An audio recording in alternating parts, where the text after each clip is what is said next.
welcome to the Ballad of Bonnie and Clyde, except with some changes. There is no Clyde. Bonnie, in this case, is based on a real character who was one of the nation's first female deputy sheriffs, and instead of being a bank robber, she goes after them. She goes after the bad guys. Although this does take place, in the early 1900s, and it's great that it's a novel based on a true story, which a lot of authors will say frees you up completely to bring these characters to life. This woman and her sisters. Another one of those things where you go, why didn't somebody do this already? Why did it take so long to get the Cop sisters out there? But here they are. They're out tonight. There's a lot of great reviews of this book, including by Elizabeth Gilbert. But I'm going to read the one from Marie Claire.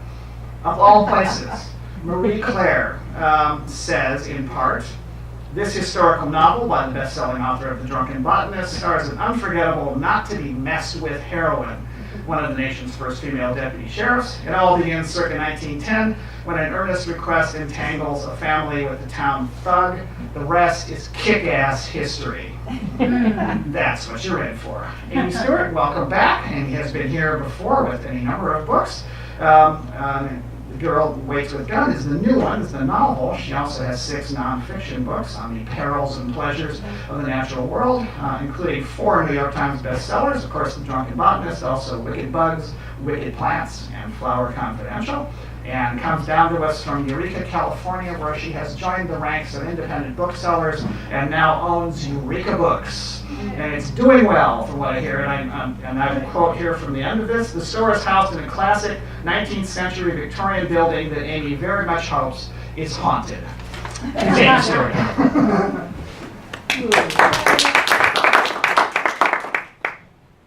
Hello, everyone. Thank you so much for being here tonight.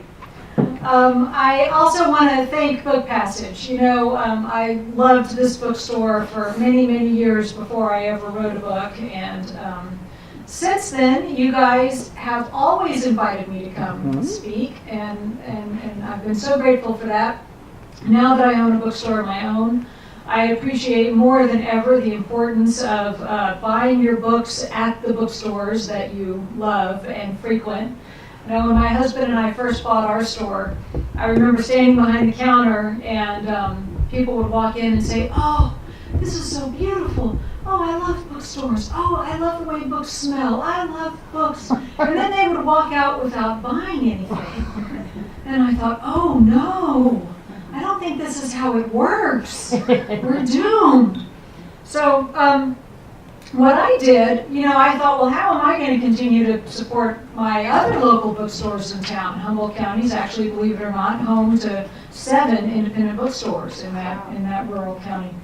Of course, I buy all my own books at my own store because I give myself the world's greatest employee discount, as you can imagine. But I also realized that I could buy books as gifts for everybody. And it just became my rule that everybody gets books. And I would go into the other bookstore in town and just start stacking them up on the counter for Christmas, for Mother's Day, Father's Day, hostess gift, birthday season. Books are affordable, they're easy to wrap, they're easy to ship, and a sweater never changed anyone's life. So, if you're wondering, yes it did. There was that one sweater that one time. Anyway, so if you're wondering how you could possibly spend more money at Book Passage than you already do, let me pass on my gift idea to you. I was at a bookstore on the East Coast and I met a woman who said that her family has a holiday tradition where they go out at the holidays and they do a little family cash mob at a local bookstore, and everyone spends $50 on books for themselves, and then they go out to dinner and they talk about the books that they all just bought. Yeah, so I am applying right now for adoption into that family, so that this holiday season I can get in on that deal. Well, anyway, I also let me just start out because I think I may forget to say this at the end, that this book has a real connection to Book Passage, which is that 3 years ago or so, I was here for the Mystery Writers Conference in the summer. I was teaching a workshop on how to kill your characters with plants and bugs. Yes, which is a very fun thing that I got asked to do, and I've started doing a little bit on a kind of a low-key basis. It's a really fun talk because rather than warning people away from poisonous plants and venomous insects, I'm actually offering helpful tips on how to murder people with them, which is the most fun in the world. So anyway, I was here for this conference, and I was already thinking about this story with the Kopp sisters. I'd begun the research, and I was trying to imagine what kind of book it would be. And I sat down with Kara Black, and we were talking over lunch, and I was telling her a little bit about what I was doing. And I said, you know, the thing is, I'm not sure how to make this a novel. I'm not sure what it ought to be. And I'm not really talking to my editor about it yet because it's sort of too new. And I really need people that I can talk to about it so I can kind of piece it together for myself. And she said, here's what I want you to do. Write down everything you know about the Kopp sisters. Because until then, I had these meticulously organized files of newspaper clippings, and I had timelines, and I had archives, but I hadn't really written anything in narrative form. And it was such helpful advice. I did exactly that. I went home and I, for 20 pages, just wrote every single thing I knew. And that was the first thing I showed to my agent and my editor, and it was kind of how the process got started. So I owe Book Passage some thanks, and Kara Black some thanks for her wonderful advice. Okay, enough flattery of my host. Let's get on with this. Let me tell you a little bit about how this book came about. I was working on my last book, which was The Drunken Botanist, which is a book about all the plants that we turn into alcohol.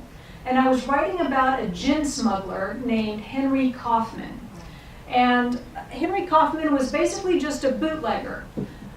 There is no Henry Kaufman in this particular picture of bootleggers, but I put it here because it kind of, I thought it was a very funny picture. As someone who has employees myself at our bookstore, I appreciate that someone felt the need to kind of draw a diagram of how bootlegging works. Like, do I gotta spell it out for you? The liquor's gonna come in on the boat, we're gonna put it in the car, you're gonna drive the car, that's what we're doing here. So anyway, bootlegging, I wanted to know if this Henry Kaufman, this bootlegger that I was writing about for Drunken Botanist, if he had done anything else interesting. So I went looking first in the New York Times archives to see if I could find out anything else about this guy. And I found this article.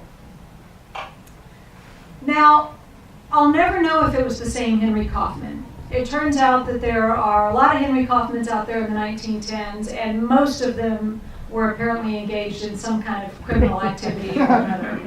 But this article really fascinated me. The story is that these three sisters, their names were Constance, Norma, and Fleurette Kopp, and they were out one day in their horse and buggy in Paterson, New Jersey, and a man named Henry Kaufman ran his automobile into them, smashed up their buggy.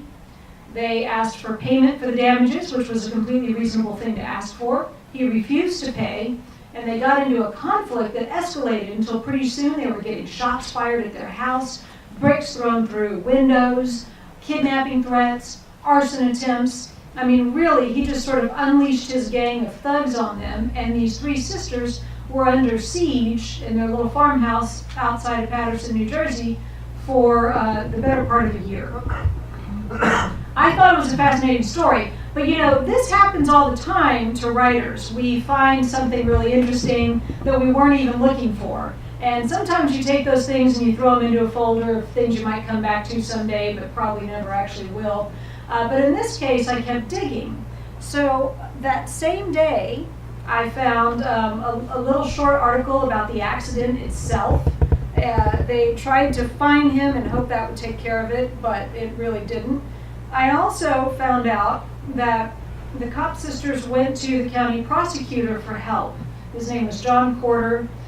He refused to help them. He basically said, don't you have a father or a brother or somebody who can take care of this? Why are you bothering me with this? The guy who ran into them was the owner of a silk factory, and Paterson, New Jersey was a town completely run by the silk industry at that time. So they had the police and the judges and the county prosecutor in their pocket. So it was really hard to go up against a guy like this. But the sheriff was willing to help these sisters. And his way of helping was to issue revolvers to all three sisters so that they could defend themselves. Wow. Can you imagine you go to the police for help and they say, okay, here's what I want you to do. If they come back, and they actually teach you how to shoot. But that's what happened.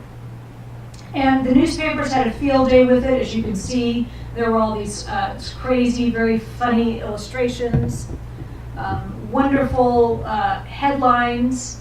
You know, anytime a woman did anything at all out of the ordinary, it made the papers in those days. I ran across a very funny newspaper clipping about two women who were going to run a foot race. And that was in the paper.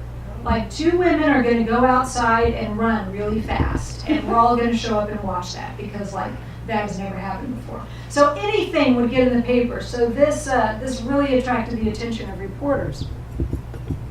And then this, of course, is the newspaper headline where the title of the book came from. And I love this story. It refers to a night when Constance, the oldest sister, stood on a street corner with a revolver in her handbag in a sting operation to try to catch the guy with the sheriff's help. And I love this, one of Mrs. Cobb's annoyed for months. Like, you don't want to annoy Miss Cobb. So those were the things that I found just on the first day. And that night, my husband got home. He runs the bookstore. He got home from the bookstore. And, you know, it's our custom in the evening to sort of sit down and have a drink and talk about how our day went. This is how we dress. We look just like this in the evening. So I showed him what I found. And he said, well, you know, we have an Ancestry.com account at the bookstore. And we can look them up in the census records and maybe find out some more about them. Does anybody here use Ancestry or do family genealogy? Yeah. So you know how addictive it can be? Yes. So this was the beginning of my Ancestry addiction. I went in, I found them in the census, I found their family, I started building a family tree, and really finding out who these women were and what else was happening in their lives at the time. They were the daughters of immigrants. They started out, they were born in Brooklyn and lived in Brooklyn in the late 1800s and then moved out to the countryside in Patterson. So I really started piecing their lives together, which really made them start to be very real to me, and not just a name in the paper, but, you know, people with families and people who cared about them. So I needed to get back to my work on the Drunken Botanist, which I did, but anytime I had a little bit of spare time, I would do a little more research and see what else I could find out about these women. And it really did start to take on the feeling of a treasure hunt. Even, like all good treasure hunts, there was a map. I turned up a map that showed where their property was. You can see where it says C.K. Kopp right there. So the street names have all changed, but I was able to overlay this with a modern day map and figure out where they lived.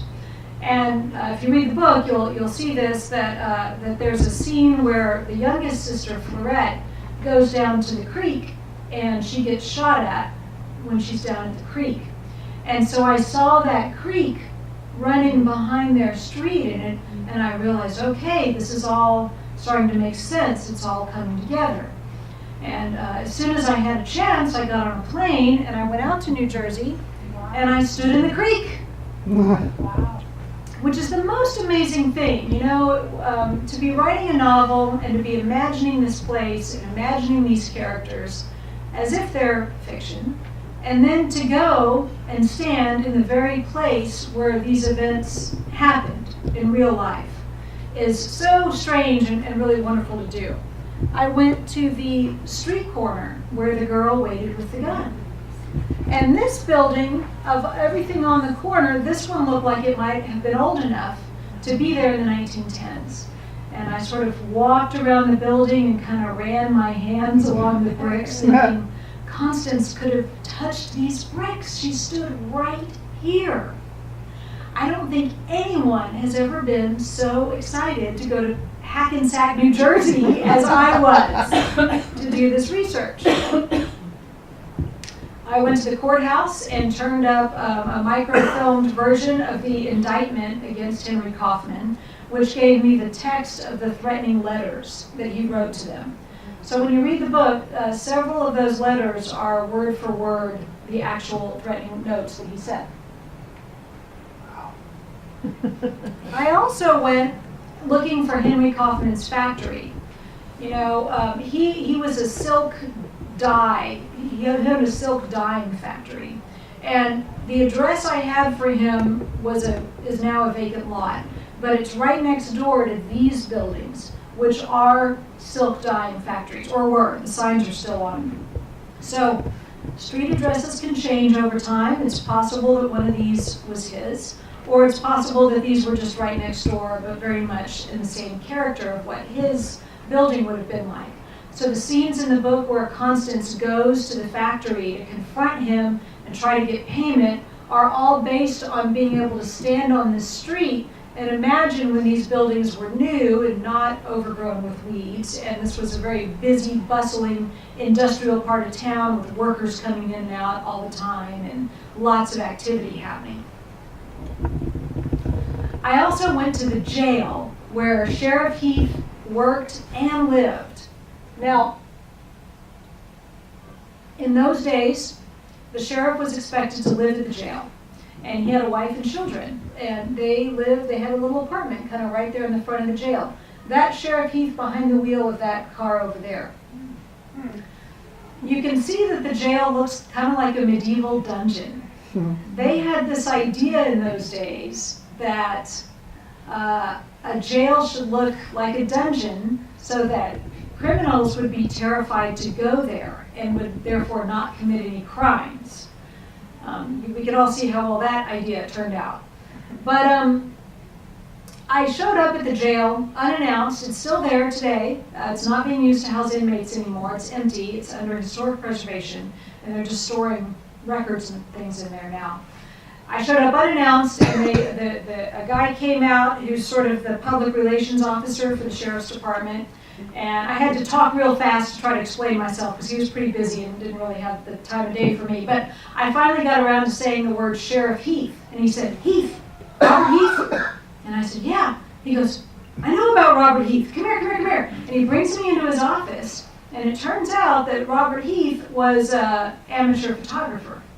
And I know this because I have newspaper clippings about him going around and giving a little slideshow to talk to the community about his ideas about prison reform. These probably would have been glass lantern slides in those days. So they had all those pictures and had scanned them. So I have wonderful photographs from Sheriff Heath's time and even a few pictures of Constance, who they didn't know who Constance was. So that was really amazing. Another thing I did, of course, was I went to the graveyard to pay my respects. And they don't have individual markers, the Kopp sisters. They just have this one stone, and I have a little diagram of where they all are. But you know, it was the most incredible thing to go and to stand literally 6 feet above where my characters are. It's like, can we wake you people up for a few minutes? Because I have a lot of questions. I really need to talk to you. But there they were. So it was an amazing thing, a really incredible journey. And then really one of the best things that came out of all of this is that as I was doing all this research, I found photographs of these people. And for me as a writer, to be able to have photographs of my actual characters just taught me so much about who they were, just being able to have a face. I don't really know how novelists do it who don't have pictures to go by. I have some friends who tell me that they find pictures. They either cast celebrities in the roles of their characters, or they just go online and find random pictures of people and say, okay, you're going to be this one, you're going to be that one. And I understand why they do that. It really did make a difference. So this is Constance. She was the oldest. She was 35 years old at the time the story began. She was 6 feet tall and weighed about 180 pounds. So she would have towered over most men at that time. The average average height of a man in 1915 was about 5'7", 5'8". So she was unmarried. She wanted an education and a job, but her mother had always discouraged it. So she really didn't have much to look forward to at the time that this accident happened. The youngest sister, Florette, as you can see, very fashionable. In real life, she was an incredible seamstress. She made all her own clothes. She probably made most of Constance's clothes because Constance was 6 feet tall, probably couldn't find things that fit her. And in real life, she was very theatrical. I have newspaper clippings of her trying out for singing competitions in Patterson. So her interest in the stage that's in the novel comes from the kind of person she really was. And then the middle sister, Norma, I don't have a picture of. And it drives me crazy all the time that I've never seen a photograph of Norma Cobb. Someone has a picture of this woman in their basement or their attic or somewhere, and they need to give it to me. It's mine, it belongs to me, I don't understand why I don't have it yet. But I do know something about Norma's personality because I've been able to track down some family members and interview them. So from talking to the family, I know that Norma was very stodgy, very harsh and judgmental, especially with strangers and outsiders. Very blunt. She would say whatever was on her mind and made no apologies for it. Very mistrustful of people, held grudges, remembered everything you ever said or did so that she could use it against you someday. And I just loved this description of her, and I thought, you know, I know women like this. I might be a woman like that, actually, some of the time. So I thought she'd be a very fun character to write. You know, she's that aunt who shows up at the hospital when you have your baby so that she can tell you that she doesn't like what you named your baby. But she's there. She's always there. She turns up everywhere. So I thought she'd be a really fun character to write, but I needed a way to humanize her a little bit. And I thought, you know, the thing about a woman like that is that she doesn't like other people very much, but she loves her little dog or something. She's got an animal, maybe. And I didn't want to give Norma a little dog, but I gave her carrier pigeons. Technology of the future. Telephone cords are never going to stretch all the way across the country. Even if they do, the operator's always listening to your call, so you can't have a private conversation. Telegraph, same problem. There's two operators, one on either end, writing down or reading everything that you say. So the only private, secure, reliable form of communication is messenger pigeons. Ironically, 100 years later, that may still be the case, we're finding out. Anyway, she was not in real life interested in carrier pigeons, but I'm having a lot of fun with it in fictional form. You can see, this is Constance and Florette, so you can see how Constance sort of towered over Florette. Florette was about 5'2" in heels on a good day. I also have a letter that, or I don't have it, but I have a scan of a letter that Constance wrote. One of the family members sent this to me.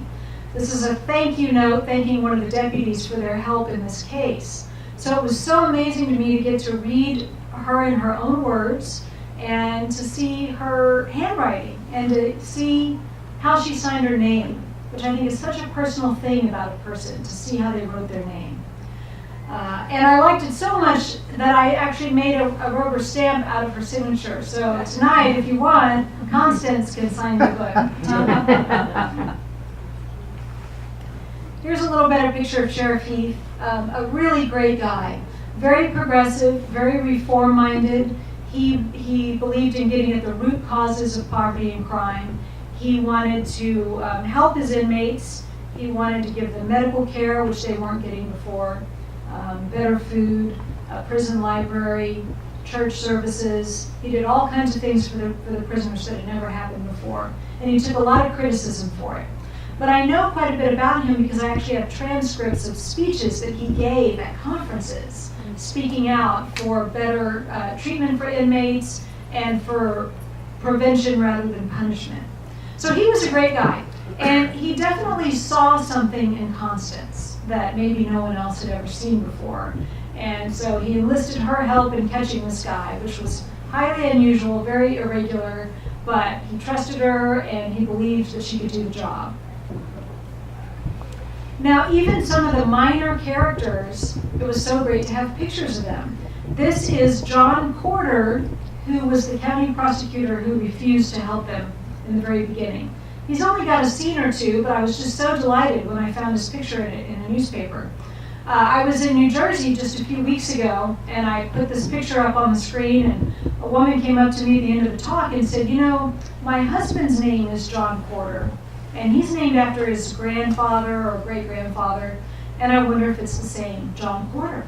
And I said, well, maybe it is. Let's get in touch with each other, and I'll send you everything I've got about my guy, and you tell me about your guy, and we'll figure out if it's the same one. But I said, I need to apologize in advance because this John Porter is really the villain of this book. He is corrupt, he's greedy, he's lazy, he's hateful and mean towards these women. He cares only about his own power and his own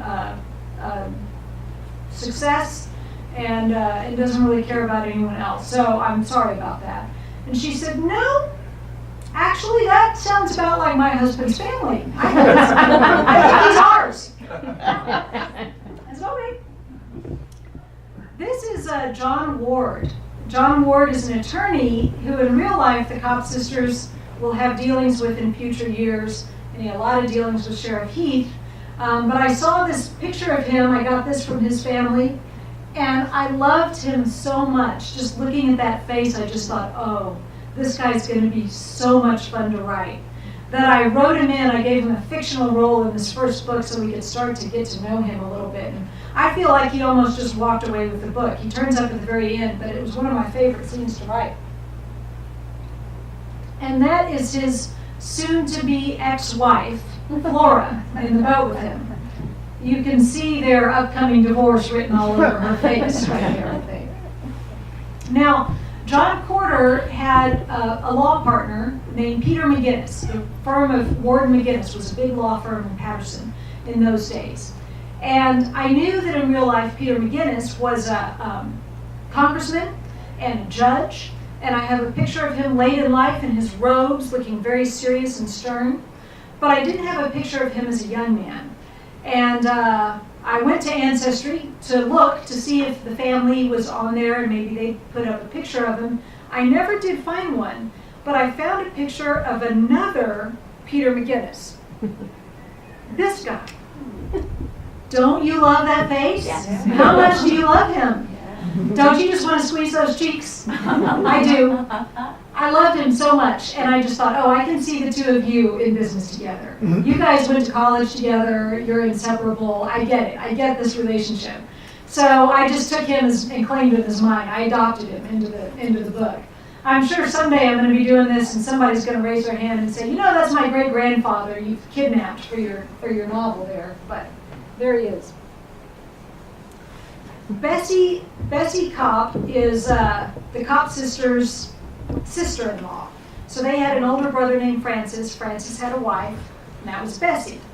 The family sent me this picture of Bessie much later in life, and I just loved it. She's got this kind of spark in her eyes that I really loved, and she reminds me a little bit of my own grandmother. So I felt like I had a sense of what kind of woman she was. And I knew better how to write her as a young woman just by having this one picture to go by.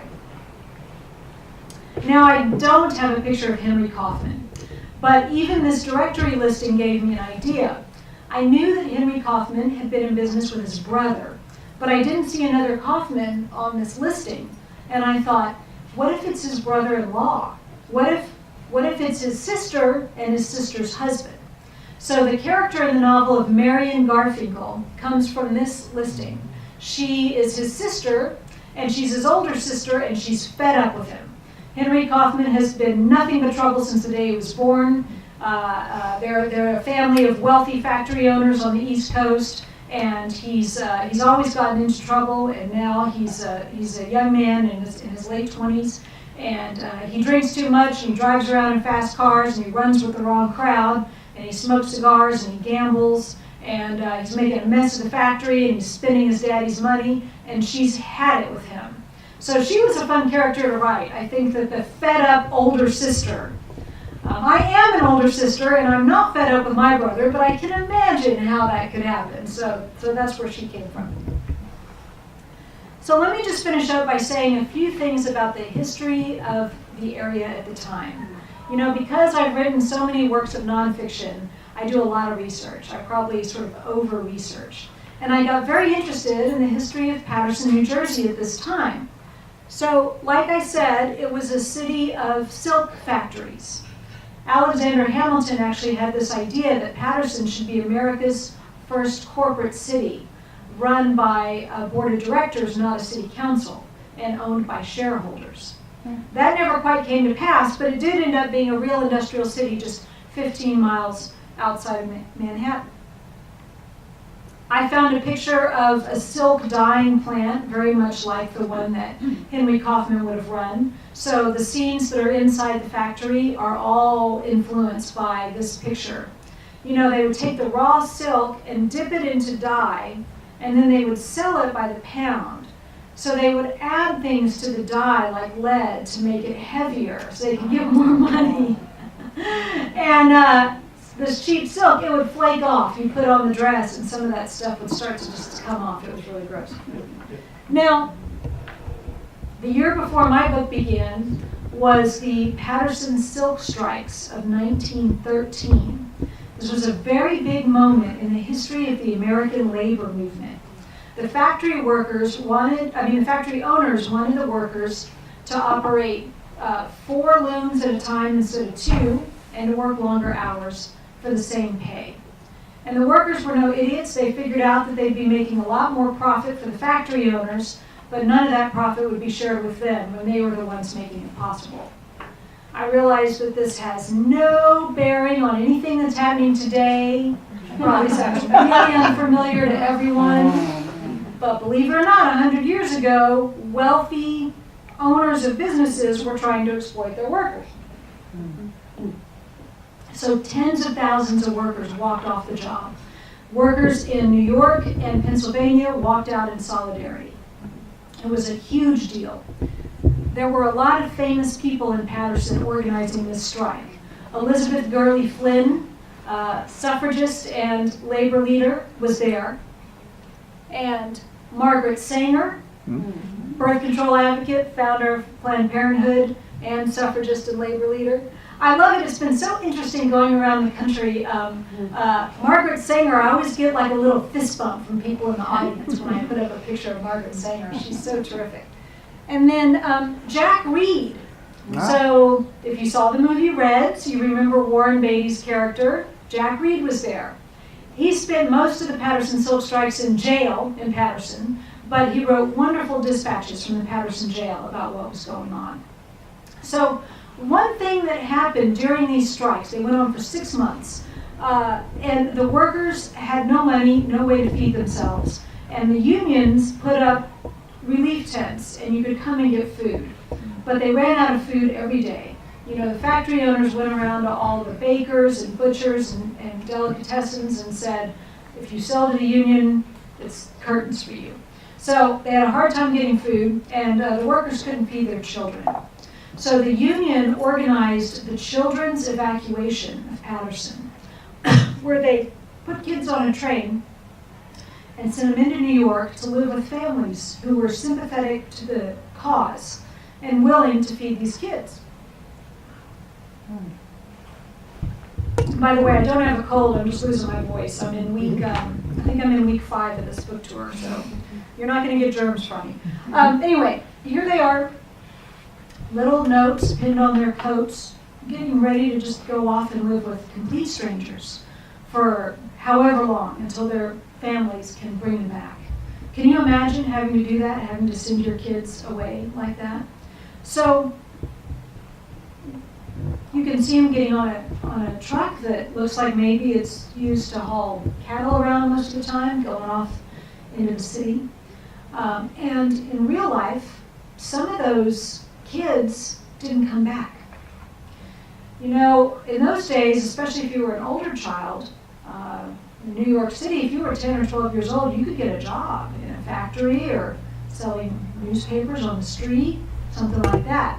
So that gave me an idea, and I wove in a fictional story about a factory worker named Lucy Blake who works in Henry Kaufman's factory and gets caught up in the children's evacuation, and Constance literally runs into her in the factory and finds something out about her and gets drawn into her problems. But it gave me a way in to talk about the silk strikes because I found it so fascinating. And even though it happened a year earlier, I really just wanted it to be part of the backdrop of this story. So one other thing I want to mention that I did in writing this book and wanting to get into their world is that I started shopping for them. You know, I have a 1908 Sears catalog at home.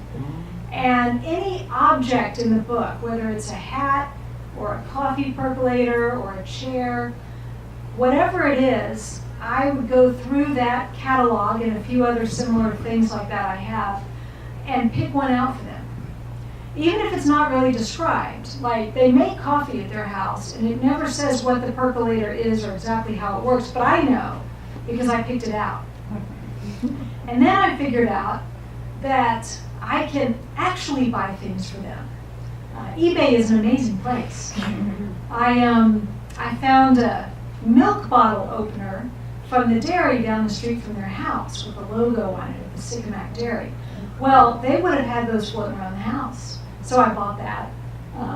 And then I started buying newspapers for Norma. Norma read 7 newspapers a day, and pretty soon I started picking up newspapers that she might have read. I'm married to a rare book dealer, which has its advantages, and so he would bring me home books from the 1910s that they might have had around the house. He called me up one day and said, "How would you like a complete run of Mary Roberts Reinhardt first editions?" Very famous crime writer of the time. And I said, "Oh yes, thank you very much." So I have a whole shelf full of novels that they might have read. In the book, they don't have a telephone, but they are going to have a telephone later, so I bought Constance a telephone, like a brass candlestick phone with one of those wooden boxes attached to it with the 2 brass bells on top that go like this when it rings. It's pretty great, and it works, so if you call me, I might talk to you on that phone. So anyway, for their whole world, I tried to find ways to connect with it, because in a weird way, the remnants of their life is around us. It's here somewhere, and it was amazing for me to both be writing fiction, but also to realize that I could reach out into the world around me and start putting their world back together in a very tangible way. So, as much as this is a novel about a crime, and it is, for me, what was more interesting was that it was a story about a family. You know, it's these 3 sisters. The 3 sisters and their pigeons, I guess. These 3 sisters who in 1914 were running a household on their own and doing a lot of things that women in that era didn't do. You know, we didn't have the vote yet. We couldn't, a lot of educational opportunities were closed off to us. There were a lot of jobs that we couldn't get. You know, I looked through the newspapers of the day, and here are jobs for men and jobs for women. And if you were a woman, you could do domestic work, you could be a stenographer, secretary, or you could work in the factories. Women did all the little detailed thread work in the factories, and that was it. They also, at that time, you know, were just coming out of an era when women were legally the property of men. You were legally controlled by your father or your husband, and if not them, a brother or an uncle or someone. You know, women in the 1800s had a very difficult time. Let's say you and your husband ran a grocery store together and he died. Well, you couldn't just own the grocery store. Some man had to own it, because women, we were property and we really could not as such own property. So a brother, a male cousin, an uncle, someone, a son, someone else had to own the thing. So we were just getting out of that era, and it took a long time to transition away from that. You know, some of you may remember that in the 60s and even into the 70s, we couldn't always get credit cards or bank loans in our own name. You go into a bank and they would say, well, Mrs. So-and-so, this all looks good, and as soon as your husband comes in to sign paperwork, we can get this going for you. That's pretty recent. So in 1914, these are women who really didn't have full civic personhood, and yet they're living by themselves. At least the two older sisters were completely uninterested in marriage and determined to figure out a way to make their own way in the world. And I don't know what would have happened to them if Henry Kaufman hadn't run his car into them, but it really did catapult them into a new life. Now, this book is the first in what will actually be several books. Their true story takes place over a span of some years, and you wouldn't believe the archives I have and the files I have about these women, and it'll take several novels to tell. You know, it's not straightforward crime fiction in the sense of Constance solves a case. You know, it isn't sort of find a dead body on page 10 and know who did it by page 300. They are involved in the world of crime and criminals and law enforcement and detective work. But what's more interesting to me is them and the era that they lived in, and getting to go into these worlds that I didn't know anything about, and that probably a lot of people didn't know anything about. You know, like the world of the silk factories and these strikes and all the labor unrest in 1914. The next book gets us into the jails. So there's so many interesting things that I'm having a wonderful time researching anyway, and getting to live in their world, and hopefully you guys will have a good time reading about, and I'll get to keep on writing them. That's the goal anyway. Well, thank you all so much for being here. I guess we have a little time for questions. You do? Yeah. Yep. Good. Well, I have several questions for you guys. Oh, were you going to ask a question? Okay, well, if has anyone read the book already? You don't? Okay, you have. I just need to say I've learned that in fiction, there's this thing called spoilers that I never had to deal with in nonfiction. I mean, everybody knows how the drunken botanist turns out. With a hangover, I guess is how it turns out. So there's a family secret at the heart of this novel, and people want to know how I found that out. And I can tell you, but we can't talk about it in front of everybody because there's no way to talk about it without spoiling it. And I learned that the hard way in Boston. I very nearly got stoned. So, well, not that kind of stoned. I very nearly, that would have been better, actually, than what really happened. So, I'm sorry, did you have a question? Well, I just want to say I have read the book, and I really enjoyed it because I do history. Oh, nice. And I knew there were going to be more. I just knew there was going to be more. Because I like your author notes at the back. Oh, yes, and I went onto your website, so I knew there was going to be more. But to me, I loved your description of the workers and what they put up with at this dye factory and when it's cold and everything. It was very well done. I imagine it was really hard for you to work that history. You referred to it. Mm-hmm. You got a character in there so you could work that into Constance's life. But that's a hard thing to do. Did you have trouble doing it? It is. It's very tricky. You know, this book is written in the first person, and I really wanted it to be Constance's actual voice, and I wanted it to be her speaking voice. I didn't want it to sound written. I wanted it to sound spoken. So I thought as much as possible about a woman of that generation sitting in a chair in the living room, holding forth and telling the story. And the thing is that if you and I are telling a story, even if we've got all night to tell it and everyone's listening with rapt attention, there's a lot of things that we wouldn't bother to say because it's too well known. For instance, if you were going to say that you made a call, you would just say that you made a call. You wouldn't get into a lot of detail about what an iPhone looks like and what it is and how it works. So with Constance, I wanted her to explain things well enough so that we could understand it 100 years later without making it sound like she's going into much more detail than you and I would telling a story. So that was kind of my challenge. And that's why I was so happy to have come up with this idea of Lucy Blake is, good, this gets her in, so she doesn't have to just recite 3 pages of history, which would be boring. She can actually interact with someone who's been through this. And that is the trick, and it's especially tricky writing in the first person, because nothing can happen that Constance isn't present for or being told by someone else. So why did you decide to do it in first person? Well, I couldn't think, that's all I ever wanted to do. Like, it just came to me so clearly, like, this needs to be in Constance's voice, and I wanted to hear her voice. I've written 6 books in Amy Stewart's voice, and this is very much not in Amy Stewart's voice, it's very much in Constance's voice. And, the thing about the third person is I felt like it would be too easy for me to slip into Amy Stewart's voice. And I think it can be a tough thing. There are a lot of books that are written in the third person that just feel flat to me. They feel like they're written in that they're not in anyone's voice. I think great third person fiction, the narrator is still somebody. You may not know who they are, but they're somebody. And a great example of that is Daniel Handler's Lemony Snicket books. That is a narrator with an opinion and an attitude and a sense of humor. And even if we never meet that person, they're never presented as a character, they're still a character.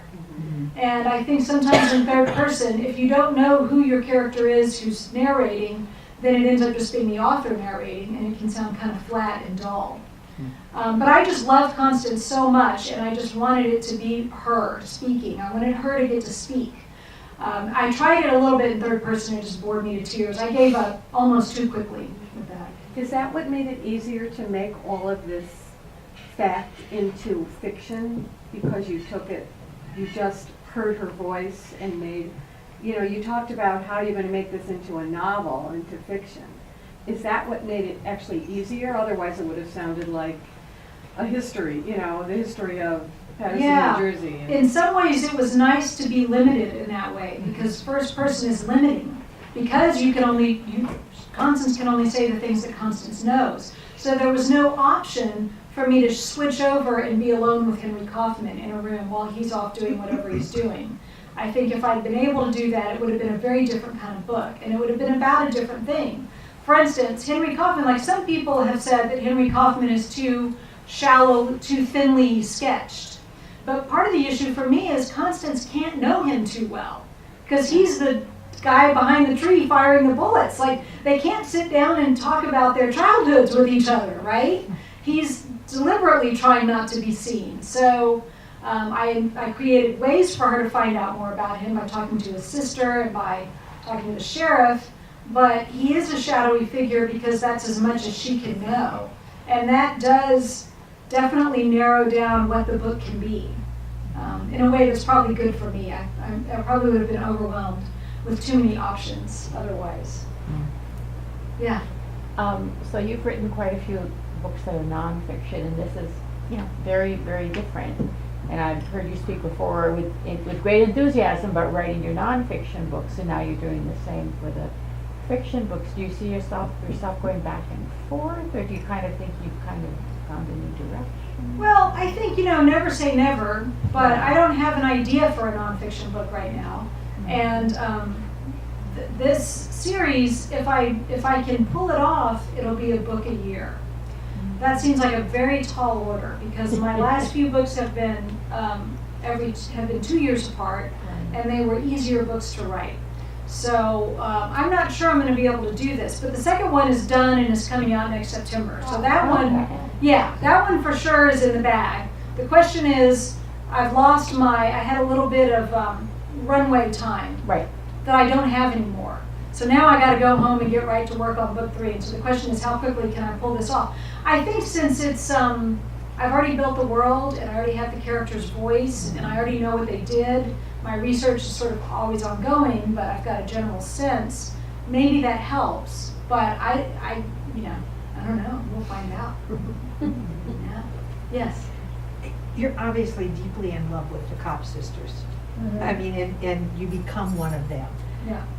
From a personal point of view, as an author, how do you go from being Amy Stewart in Amy Stewart's world to being Constance Kopp and being so clear and so deep into her?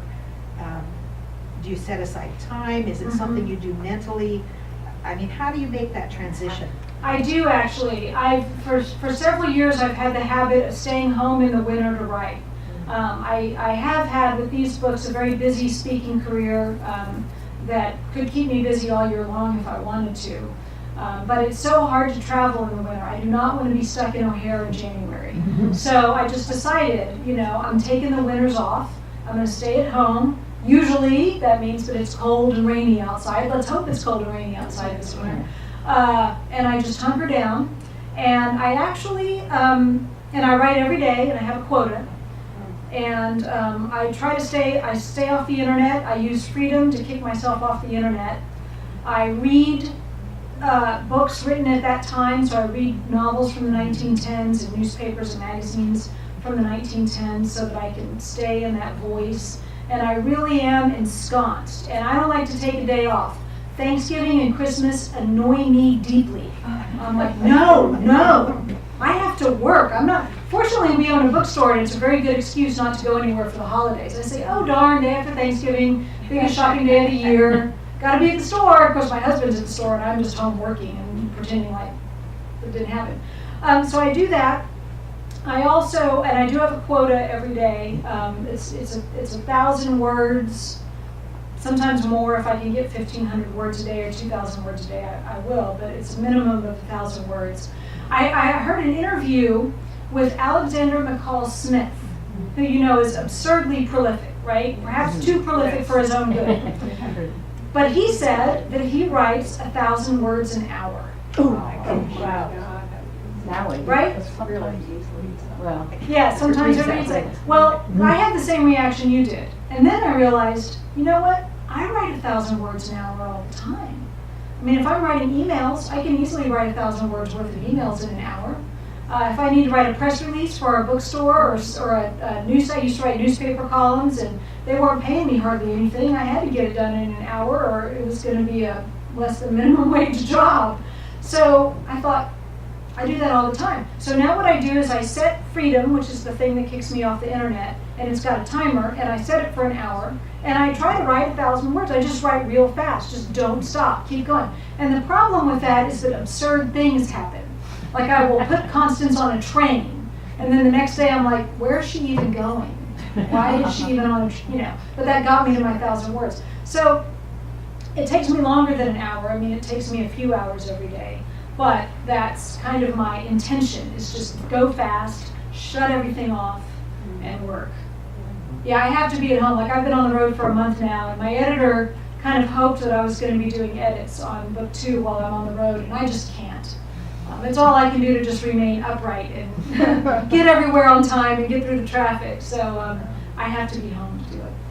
Yeah. do you have it charted out in your mind at all, or on paper, where, because it sounds like it's going to be 3 or 4 or whatever novels, so you have a plan, or she gets on a train and, whoa, that's where I'm going today, kind of thing? Well, no, I have their true story Right. to rely on.